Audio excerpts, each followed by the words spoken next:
ආයුබෝවන් ඔබ සැමට.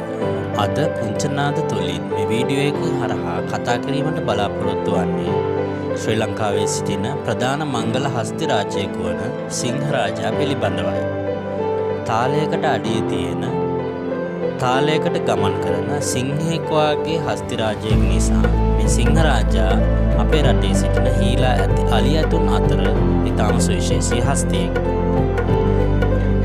1989 වසරේදී LTT ත්‍රස්තවාදය දරුණුතම උවදුරක් විදියට හඳුන්වන්න පුළුවන්කම තිබෙනවා. වසර 30ක් පුරාවට ලංකාවේ පැවති මේ LTT අතර කාලය අතර වාරයේදී 1989 වසරේදී මෙහෙයුමකදී ශ්‍රී ලංකා යුද හමුදාවේ සිංහ රෙජිමෙන්තුවේ බටපිරිසකට කැලයකදී අතරමංව සිටි කුඩා අත්පැටයෙකු හමු වෙනවා.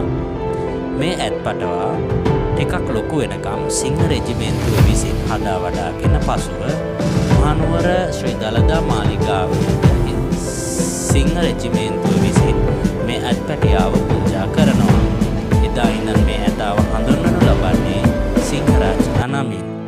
දැනට වසර 25ක් පමණ සිංහරාජා ශ්‍රී දළදා ඇත් පන්තියේ යුව රජු ලෙස හඳුන්වනු ලබනවා.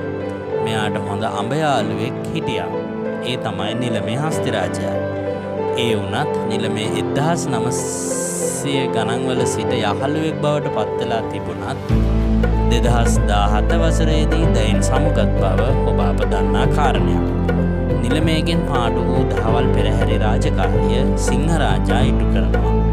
අලංකාර ගමනක් ඇති සිංහරාජා ලංකාවේ සිටින වාසනාවන්ත හස්තිරාජයෙකු ලෙස අපට හඳුන්වන්න පුළුවන්කම තිබෙනවා.